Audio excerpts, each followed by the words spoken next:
About 3 weeks later, I suddenly received a letter in my mailbox. And when I opened up the letter, it was a check for $14,000.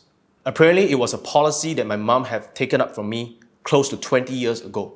And it came just in time to help me stay afloat and survive. And that was also my personal experience of how a family lives can change from the advice of one person. If that agent didn't convince my mom to buy that policy 20 years ago, I may not be here today. This made me realize that my purpose in life is to help sales and service professionals and small business owners reach more people and make a bigger impact.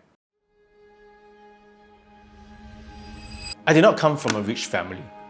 Growing up, my house was always filled with some of my parents quarreling about money. And that's why I started becoming very entrepreneurial, even at a very young age. At 16 years old, I was convinced by a friend of mine to join a network marketing company. There was no noble reason, I just really wanted to make a lot of money. At the time, I would do all the traditional methods, such as cold calls, knocking on doors, organizing roadshows, and so on. They worked to some extent, but I didn't like how tiring it was, and it was an active form of lead generation. If you stop doing it, the leads stop coming in. I also didn't like how I was being positioned. People don't usually welcome you with open arms when you knock on their doors or if you cold call them. So even if I have something valuable to offer, most of them would not listen. So I thought to myself, I need to try something different. And I started reaching out to people on Facebook. And this was the good old times, the early days of social media, where you could drop cold messages on Facebook to anyone and they will reply. And you can even spend $5 a day on Facebook ads and you will get a ton of high quality leads. I was lucky by being early in social media. Because of that, I managed to build a team of over 2,000 people under me, and at my peak, making over $500,000 every month. That was before I even turned 21, and I really felt like I was at the top of the world. But life has a way of humbling me when it needs to. Turns out the company that I had worked so hard for 7 years was actually a Ponzi scheme. I eventually left the company, and that's when everything collapsed. At 23, I was drowning in a 6-figure debt. I had literally invested everything I have, including my parents, friends, relatives, life savings, into the business. All my friends were gone. People who used to call me brothers when I was popping bottles in the club, they all disappeared. I also started receiving death threats from my ex-leaders from my previous company when I spoke out against them online. To make matters worse, both my parents were subsequently diagnosed with cancer, and they both passed away within 3 years from each other during this period. And I had to deal with all that myself as I was the only child. I was obviously dealing with depression and suicidal thoughts. And that was really the lowest point of my life.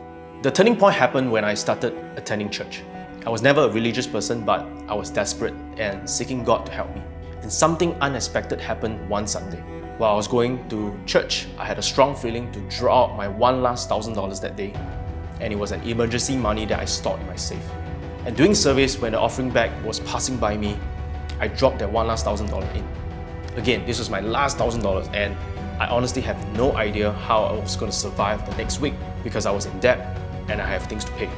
It was illogical, but somehow I had a sense of peace in me. It was a moment of surrender. About 3 weeks later, I suddenly received a letter in my mailbox. And when I opened up the letter, it was a check for $14,000. Apparently, it was a policy that my mom had taken up from me close to 20 years ago. And it came just in time to help me stay afloat and survive. And by God's grace, part of that money became a seed money that grew into a multi-million-dollar business that I have today. That is where I know for sure that God was taking care of me. And that was also my personal experience of how a family lives can change from the advice of one person. If that agent didn't convince my mom to buy that policy 20 years ago, I may not be here today. This made me realize that my purpose in life is to help sales and service professionals and small business owners reach more people and make a bigger impact. Many of them have great products and services that will make an impact in their customers' life and improve their customers' life, but they have no idea how to market their product and services and get real quality leads. So that's the reason why I started my digital marketing agency, and that eventually grew to a software company. When I started my digital marketing agency, digital marketing and lead generation has changed a lot since the early days when I first started. There's a lot of competition, and the old way of generating leads, like using lead form ads or messenger ads, will not get you the same high quality leads as in the past. To do that, you have to find a way to position yourself as an expert. After countless hours and years of studying, experimenting, and learning from some of the best marketers around the world, I finally found a proven system. With a combination of ads, funnels, and storytelling, I created a proven marketing system that helps my client generate hundreds of high-quality leads every month and become recognized, respected, and requested by their prospects. With this system, we were able to help many of our clients rise to the top, with many of them becoming the top 1% in their industries, scaling their businesses to 7 and even 8 figures a year. Although I'm extremely proud of what we are doing for our clients, what really gives me fulfillment is knowing that today I'm creating a ripple effect by using my God-given talent for marketing and storytelling to help good sales and service professionals reach out to more people. Just like the agent who indirectly helped me when I needed it the most. I truly believe that your mess is your message. And that gives me a lot of purpose and fulfillment in the work I do every day in helping others spread their own unique messages to the world.